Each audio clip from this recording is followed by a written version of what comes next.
I'm Kwame Holman for the Black Power Chronicles, here today with Richard Dickie Carter, an expert in minority business affairs, founder of his own waste management and chemical companies, now semi-retired. Dickie, welcome.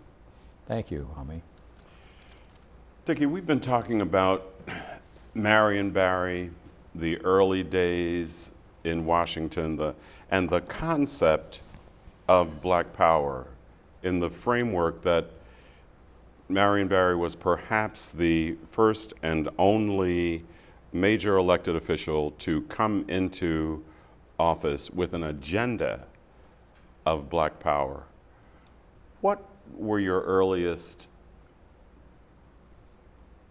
relationships with Marion Barry? What was your concept of this idea of Black Power that he brought into office with him in 1979?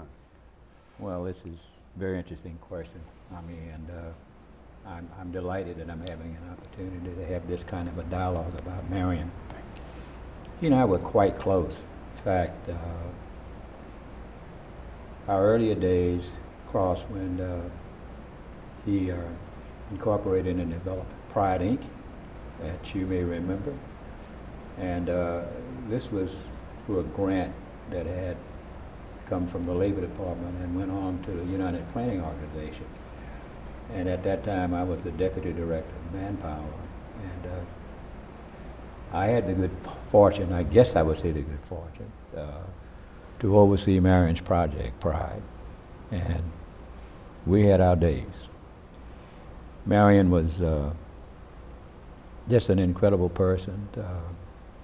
Had some great young men. He had this kid, Catfish, in the program.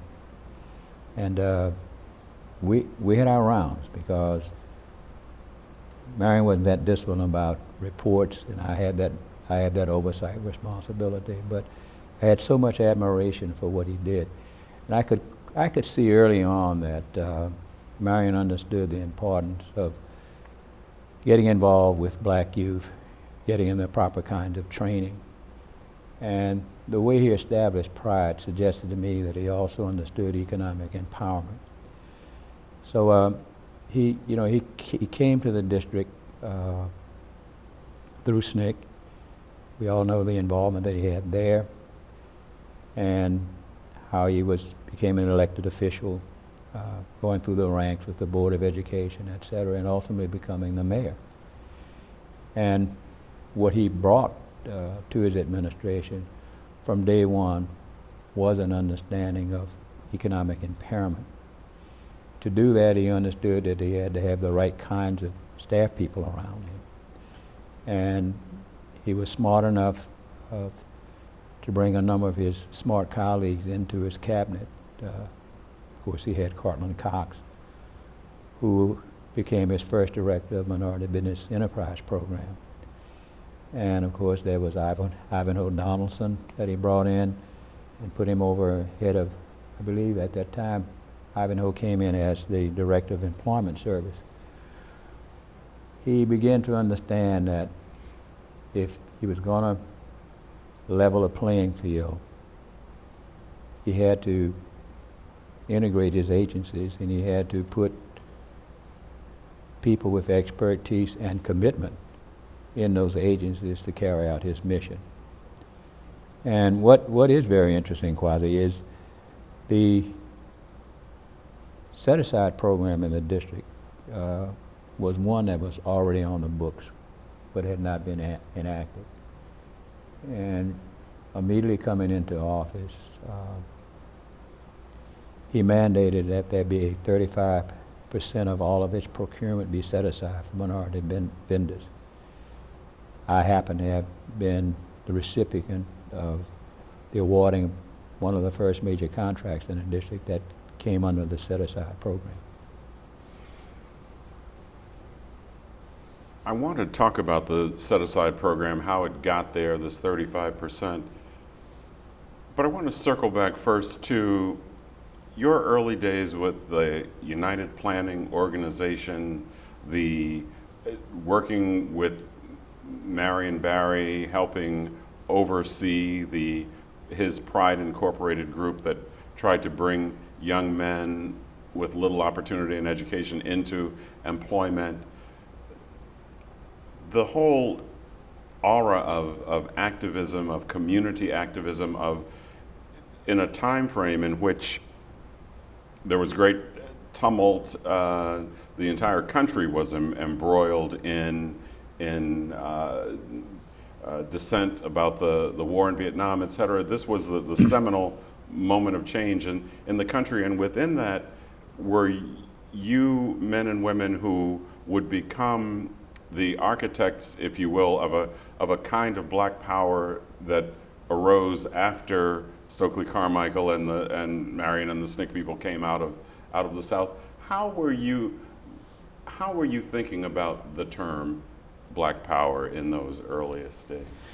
Well, I understood that if we were going to move as a race of people and to be able to have equal access to employment and to begin to carry the torch from the original movement by Stokely and the others, then we had to bring that mandate into the programs that were being made available. One of the first projects that I was involved in, it gave me an opportunity to launch in this direction. I was on the original team of the United Planning Organization that actually wrote the so-called plan that created the United Planning Organization, and it started with a grant that we received through the Kennedy administration, namely a grant that was given to us by Bobby Kennedy. And that grant gave us an opportunity to start developing job training programs for minority youth. What we quickly understood is even if we were able to get these young men trained, there were obstacles out there that prevented us from being able to get them into meaningful employment, meaning the kinds of jobs we were training them for were jobs that the traditional unions carried. And if you weren't a card-carrying union member, you had little or no opportunity to get into any of the skills, the carpentry, or electricians, brick masons. So there was a group of us who actually became part of this whole movement in creating those poverty programs that understood we have to bring down those obstacles. I'll give you an experience I had. After one of my promotions at the United Planning Organization, I was assigned to head up the jobs training program. And my former boss, Jim Banks, who was the original director of the UPO, assigned 3 gentlemen to come and work for me. I didn't have a lot of choice about who these guys were. They showed up. One represented the Bricklayers Union, one represented the Carpenter Union, and one represented the Plumbers Union. And I said, now, how in heaven's name am I going to be able to use these guys as resources to get where I want to go with getting these young men into the program? They didn't have a clue. One was African American who was from the Bricklayers Union. So one of the first things I did is I brought the 3 in and I said, you know, you guys need to understand how difficult it is to break in where you are. And there's this so-called entry exam that one must pass in order to even begin to qualify. So in order for you guys to really understand the anxieties that guys go through, I don't know if you guys took these tests or not, but I think it would be a great experience just to know what it's like to take these tests. Of course, they didn't have any choice but to take the test because I was their boss. And of course, all 3 of them failed.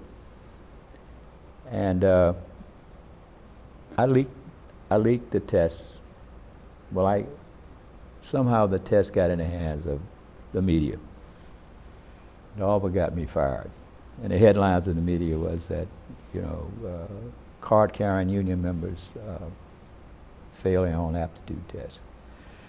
So I got a big reprimand on that, but I got the attention I wanted, and Kwame, how all this ties in is the motivation that we got from the people who made the kinds of sacrifices in the movement, and knowing that in order for us to continue to move this, we had to overcome these hurdles.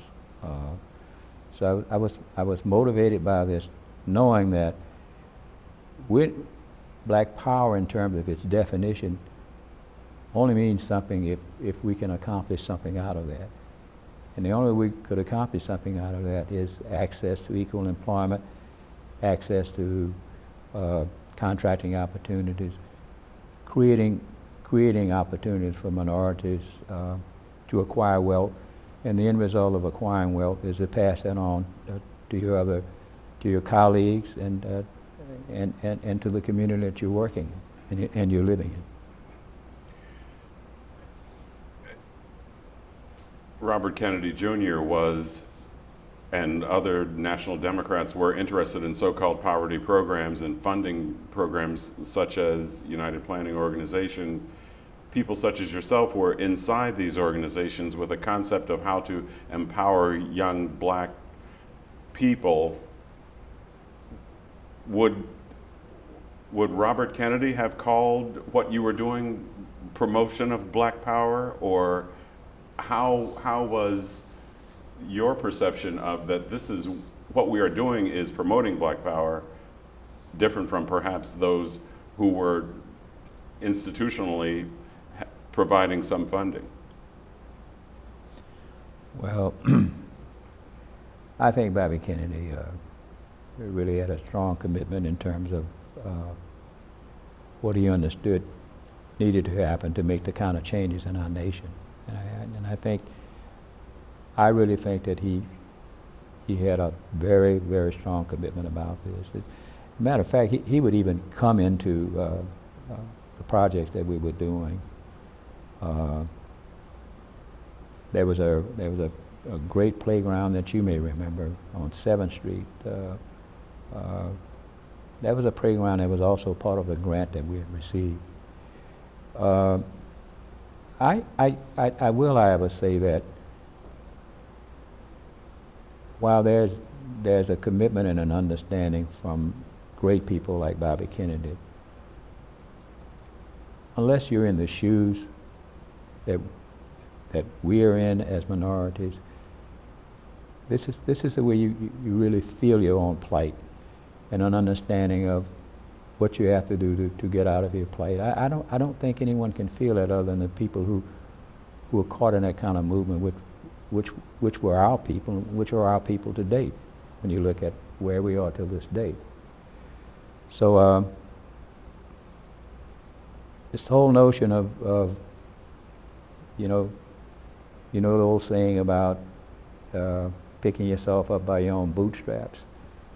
A lot of non-minority people, will approach this in terms of saying help yourself. Well, you can't help yourself unless the opportunity is out there for you to help yourself.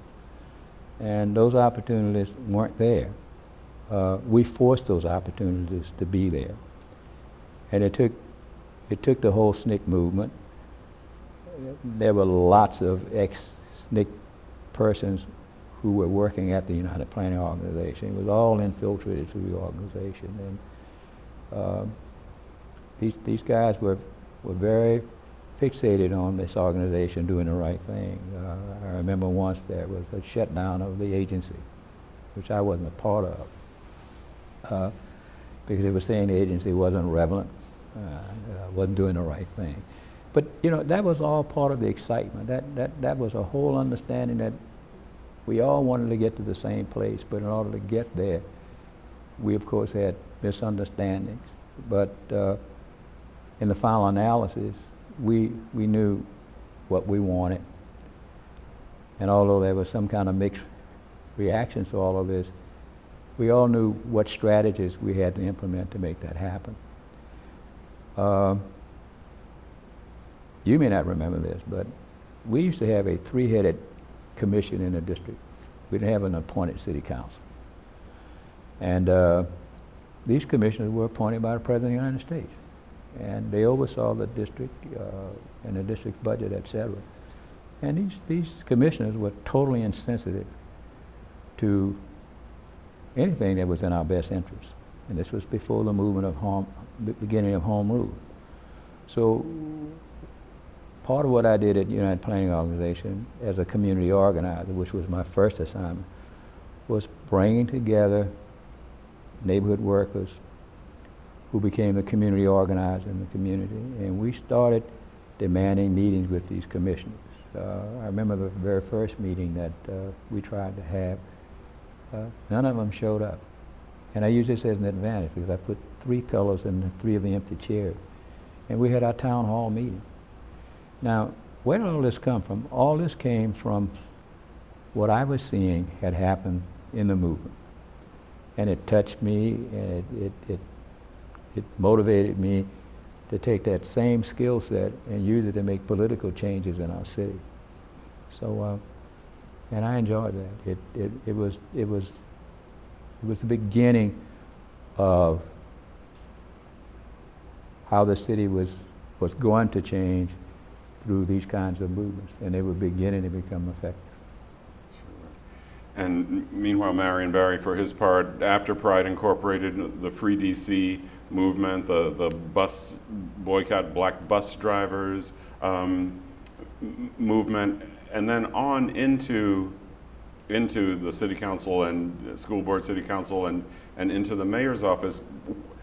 You mentioned that by the time Marion Barry was elected in '78, there was already a set-aside program that said that which government contracts, and was it 35% of all of a certain kind of government contracts? How did it get there? How did these, and was Washington unique in setting aside? It was unique in setting aside. It was one of the first legislative actions of the city council. The city council passed legislation that created a minority set-aside program. And so it was mandated through legislation by the District of Columbia government, council. But it had sat dormant and had not been taken advantage of until Marion became elected as mayor. So he walked into a structure that he simply had to implement. It was there on the books at the time. How did that happen? Cortland Cox was Mr. Barry's first minority business executive in the government. What were you doing at that time? What proceeded, and how do we get to this story where Mr. Peoples can testify at Marion Barry's public funeral that Marion Barry created him as a multimillionaire, and there were others like him? Yeah. Well, you know, you're beginning to move in a direction with your question that really puts me in a position to share some things with you. I've known you a very, very long time, but I just want to acknowledge publicly that I worked for your father, that you knew that. So at that time, I was at the National Urban Coalition. Your dad had hired me as a manpower associate to take the kinds of things that I was doing at the United Planning Organization and spread that around the country through the National Urban Coalition. And your father also had a lot of faith in not just me, but the cadre of young men whom he had employed over at UPO, at the Urban Coalition. And one of the first things that I was commissioned by your dad was to organize and to develop a program that would provide financial, bonding, and technical assistance to minority construction contractors. And out of that effort that took us some 2 years with your dad, in step with me almost every day to get this program off and going, we created this national organization that was called the Minority Contractors Assistance Program that I became president of through your dad and ran that program for 9 years. It was the real first national movement in terms of placing emphasis on getting minority construction contractors involved in major projects around the country. We had branch offices in Atlanta, had a lot of success on the mainnet with the work that he did with the airport in Atlanta. So that project really placed a lot of emphasis on getting us opportunities to start construction projects around the country. It was quite successful. In Washington, with its unique 35% set aside, I imagine Mayor Jackson in Atlanta went about it differently, didn't have an on-the-book set aside for minorities necessarily, but here you saw Washington doing that with Marion Barry at the helm, assisted by Cortland Cox. What did you perceive as the I mean, if there were government contracts that traditionally had gone to certain people, and then you were talking about making sure that a third of those government contracts now go to people who had not received them before, what was the discussion? Well, first of all, there was an awful lot of resistance from agency heads who continued to convey to the mayor that we're all for this, but we can't find any minority contractors. This is what Cortland was confronted with. Marion would push back and say, hey, I'm not buying that. They're minority contractors.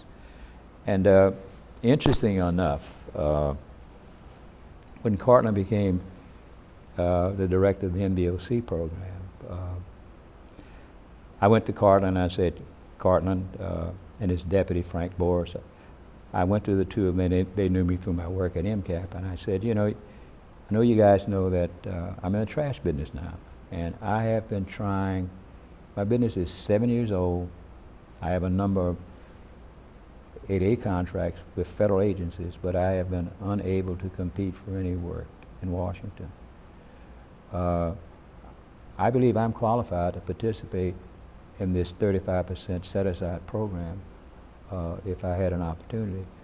So Cortland immediately and aggressively moved to put this program, this contract, the trash contract, into the minority set-aside program. And needless to say, the world came to an end. It was as if the world would come to an end. And I got this call one day from Cortland, and he said, and this is an example of how you use power. He says, I want you to meet me downtown in the city administrator's office, which was Elijah Rogers at the time. I said, what is it all about? He said, just come to the meeting. I walk in this meeting, and it's the city administrator, and it was the acting director of general services who oversees a number of contracts, one of which included the trash contract.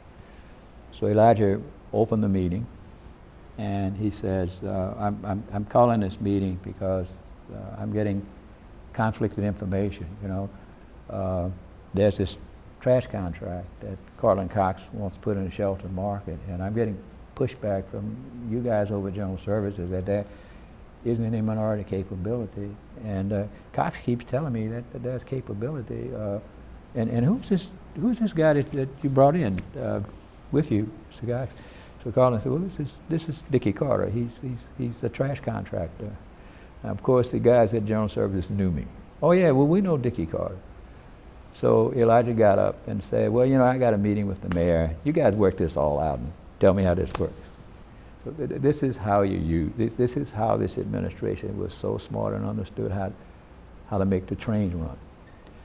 During that meeting, the GSA guy said, oh yeah, well, Dickie Carter, yeah, he's capable of performing this contract. We don't have a problem with this. So, that was the first step. But now these guys are very crafty. They went out of that meeting obviously were communicating with the incumbent contractor, the white incumbent contractor that had the city's trash collection contract for a whole number of years. And they got back to Cartland and his staff and said, well, you know, there's some 1,500 trash containers that's required in this contract. It's a health hazard. You know, we all know Dickie has capability, but we don't know if he's got the equipment on hand. So he needs to demonstrate the equipment on hand in order for us to feel comfortable that this will be a seamless transition. Well, you know, I'm knowing what all this is about, so needless to say, Cartland is under a dilemma because this begins to make some sense, but certainly I ain't got 1,500, 2,000 trash containers sitting around in a field somewhere waiting for somebody to give me a contract. And interesting enough, Kwame, I had enough nerve to go at this thing. And I took a second mortgage on my house, and I convinced the supplier of trash containers to sell me these containers. And I bought all these containers, and they were as high as a 5-story building. So I got all the equipment in place. I was able to get a trash truck financed through one of my colleagues that I had gotten to know while working at the Urban Coalition. So I got all the equipment in place, so I get past that hurdle. So they then decide that they were going to not block this. And what Cartland understood and his deputy, and I did suggest to them, I said, you know, if this contract goes up for competitive bid, my competitors are not going to be minority contractors. This incumbent contractor is going to put together a group of minority guys, and he's going to use them to win this contract. He's going to bid on this contract. I'd like to suggest that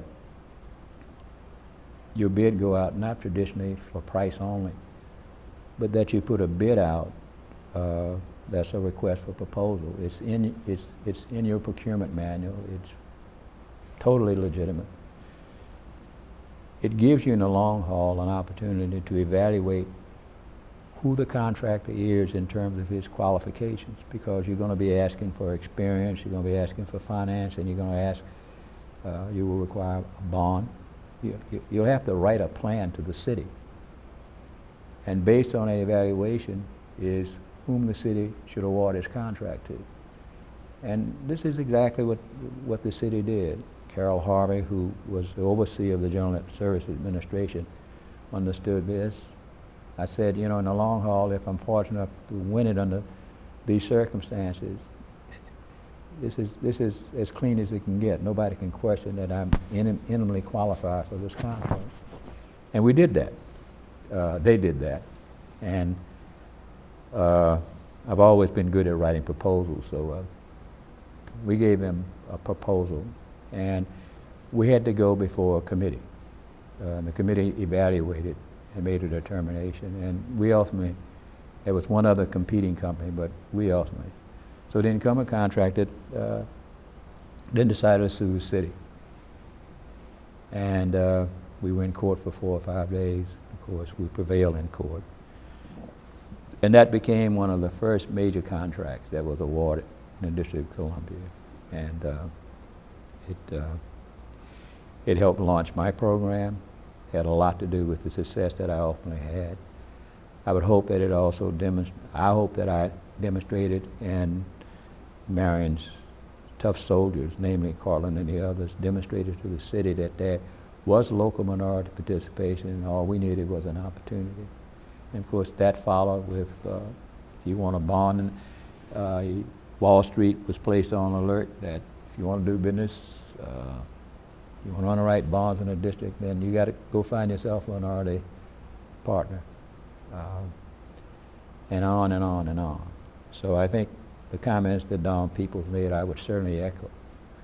And this is why I'm never hesitant anywhere I am, under any circumstances, I tout the strength that Marion Barry had, the vision that he had, and that he, single-handedly as a mayor, launched opportunity, placed us in a position to begin to build our companies. And you can just look around you in this city back in those days.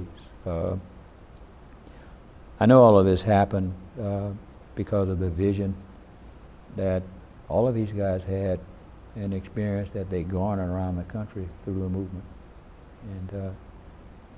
And it impacted the city. Had a lot to do with why Marion Barry was haunted so much by the media. Not trying to make any excuses for any of Marion's misgivings, but I think because he saw the importance of getting us involved.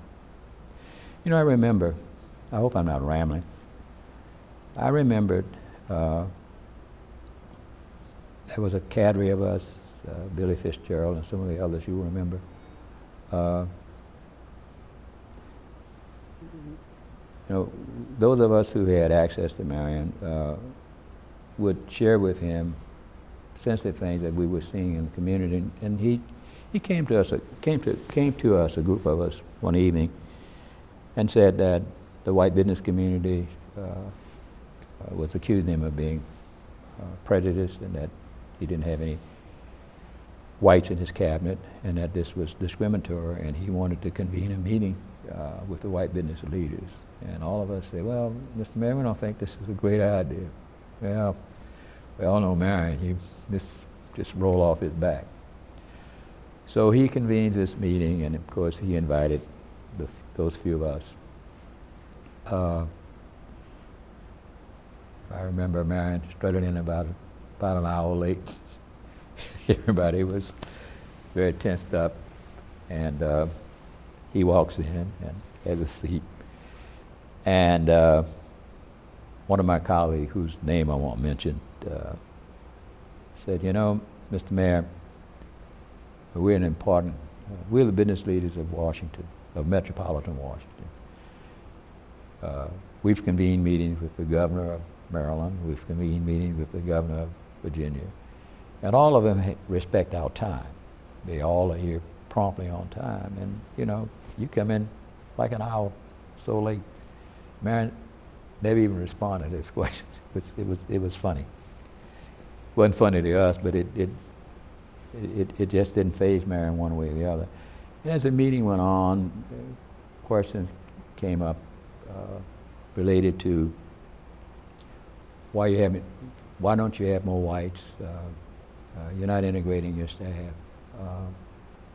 Why aren't you doing this? So I finally got up enough nerve to speak out, because you know, I had my banking guys there who were financing my businesses, but they, you know, you can only take so much when you have to defend wrong when you see it. So I politely got up and said, you know, I'd like to speak on this subject. First of all, I want to applaud Mayor Barry for an outstanding cabinet.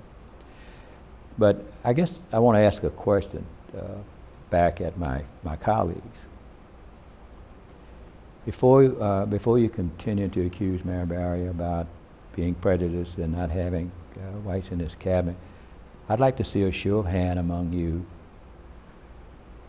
that have integrated your staffs, have minorities on your board of directors, you have minorities in key positions. And of course, no hands went up. And I said, you know, I learned how to become an entrepreneur at the hands of working for nonprofit organizations. There are many of us who have all kinds of talents, all kinds of skills, but we've not had an opportunity to showcase our talents. The only way we could was through these nonprofit organizations, of which I'm privileged and proud to have been part of. And I think this is exactly what Marion Barry is doing with his administration. He's affording those of an opportunity whom you want to employ in key positions to have an opportunity to work in a public corporation so that we're developing our skill set. Marion understood all this very well. Of course, then I had to get on that elevator and go down. When I get down the elevator, I happened to be the only brother that got on. The rest of them, not all, but a number of the white guys. We got down on the lobby floor, we opened the door. One of the guys turned to me and said, "Dickie, you made a very valid point." But it was people like Marion and people like Carlin who gave me this opportunity and placed me in a position where I could speak up for those guys who were my champions and gave me the kind of opportunity to start building my company. Those were some incredible times in our life, Father. You know that because you were part of all that growing up around us at the coalition. The power, Dickie, that you accrued, that Mr. Peebles accrued, that you just said you would not have had access to via your white competitors who were not hiring black people. That black power you accrued through the black power philosophy of promoting and putting into executive positions, in Marion Barry's case, people in the cabinet who could not in the private sector demonstrate their ability because they were not hired for those jobs. They could demonstrate it in the public sector. That's black power. Is that how, was it understood as black power a la Stokely Carmichael or H. Rap Brown, who one of your colleagues mentioned a little while ago? Was what you were doing groundbreaking, and I imagine laying a precedent in terms of preventing front minorities from being fronts for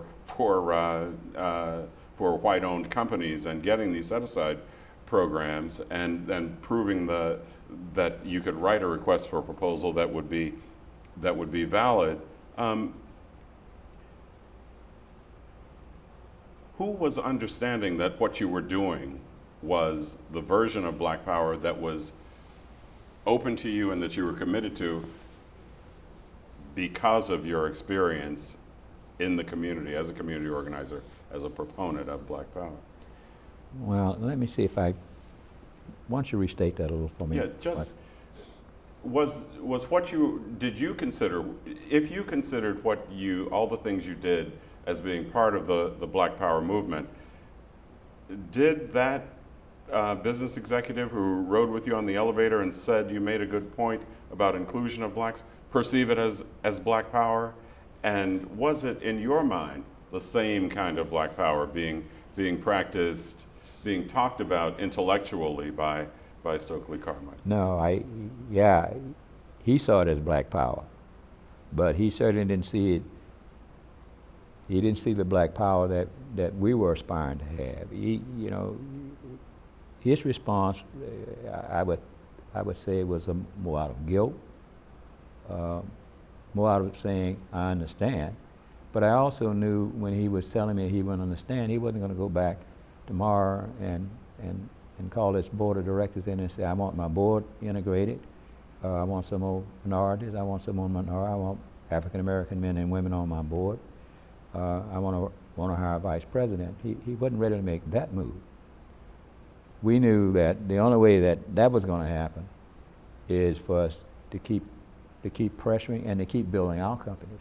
Now, the way I understood how we could get these guys to start thinking in the right direction is if I could ever get myself in a position as an entrepreneur, for example, to buy stock in his bank. Quite frankly, I remember maybe 2 years later, I went to that same person and suggested that I'd like to buy some stock in the bank. And of course, I didn't have any money to really buy any, but I had an idea how to go about this. And I made this happen. I told him that, why don't you call one of your corresponding, and I'm going to bring this back in terms of black power. Why don't you call one of your corresponding banks, tell him, make a loan to Dickie Carter for 50,000, 100,000 shares of stock. The bank stock was very nominal at the time. And what you'll do is tell him that when I buy the stock, I will assign the stock to the bank, which will guarantee him.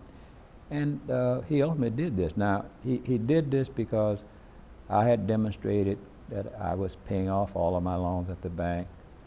I was able to put a little cash in the bank.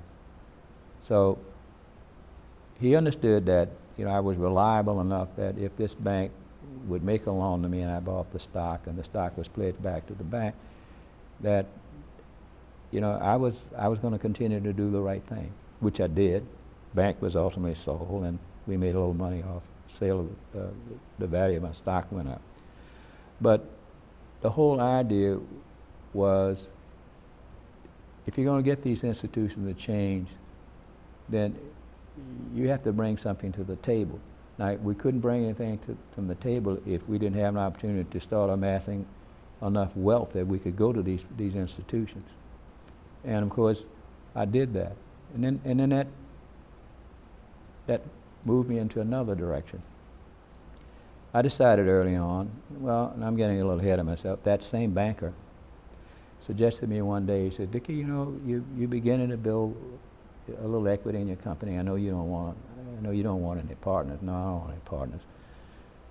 But, you know, there's a way you can take equity out of your company by letting your employees buy stock in your company. And I didn't know what the man was talking about. What are you talking about? So he said, there's something called stock option plan, an ESOP. And what is an ESOP? So he said, well, you know, your employees. I said, look, my guys don't understand what you're talking about. They don't have any interest in buying any stock. You know, they're not at that level yet. So he said, well, you know, you buy the stock on their behalf, and it's paid back. So he says it's a loan that I would make to you once you get your company evaluated. So I said, well, I mean, why are you being so benevolent? Why you want to do this for me? Well, it turns out there's a tax shelter the bank receives when they do these ESOPs. They get a tax write-off. Interestingly, the borrower, a criteria for the bank at that time, I don't know what the criteria is now, but the loan must be made 2% on the prime. So I could borrow the money 2% on the prime, borrow the money from the bank, in effect, and this would allow my employees. So my employees bought 30% of my company without putting one penny out of their pocket. Because the way this thing works is that the size of the employee's payroll determines how many shares he gets in the company, and the company repays the loan. Now that's a long way around, Kwame, saying this is how you move into economic empowerment. This is how you get the bankers to say, oh, Mr. Carter's in the lobby for a meeting, and to get recognized. None of that would have occurred without these contracting opportunities. And with these contracting opportunities, it gave us an opportunity to develop black economic power.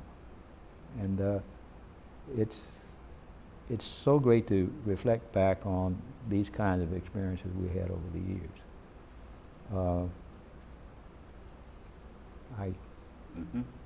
How is it different, Dickie? You talk about your experience, and former council chairman Kwame Brown just talked about the success he achieved, always looking back at bringing others along.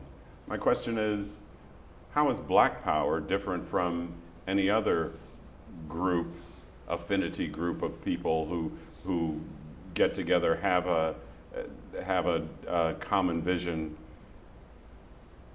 How does Black Power exist now that Dickie Carter has been a success, now that Mr. Peoples has been a success? Well, first of all, Kwame, we're no different than the Irish, the Jewish movement,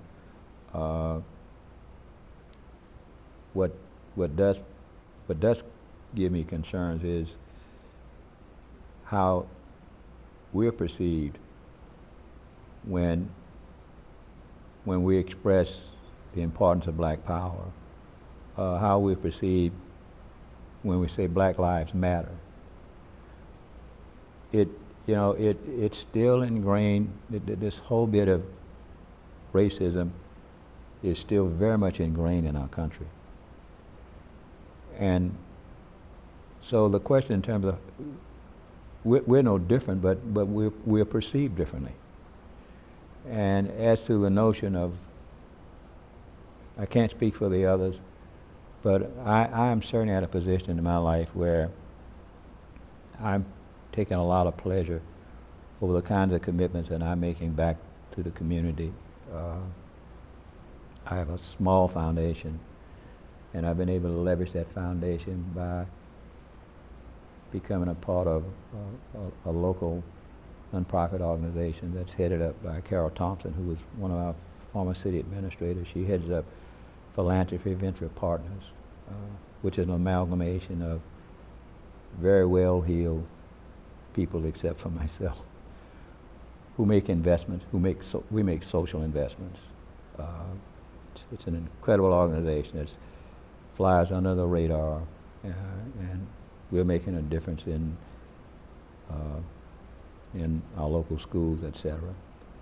So I think it's important for those of us who have been fortunate enough to receive the kind of opportunities that we were afforded to never forget this and to be at the forefront of giving back, not just in employing our own people, which I'm very proud that I've done, but you have to give more of yourself and be able to part with the resources that you've been fortunate enough to amass. You use a phrase that has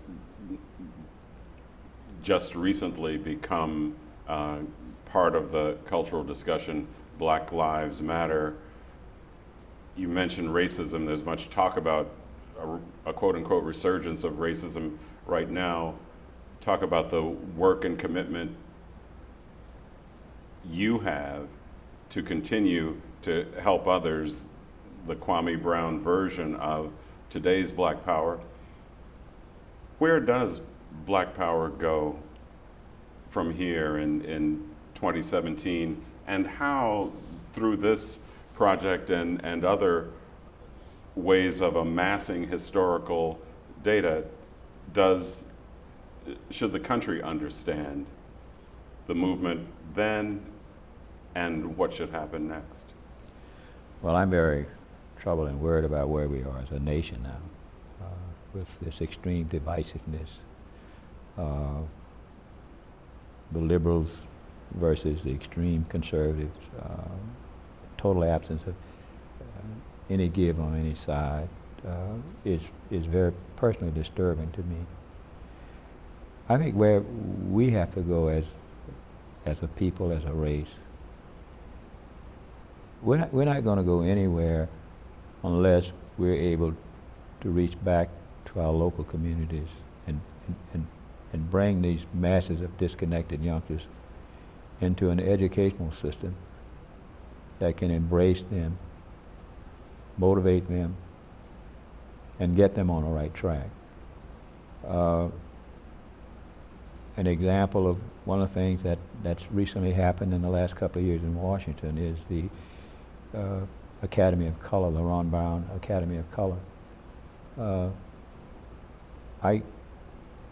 I think that there's a population of young minority men out there who every day are falling further and further behind.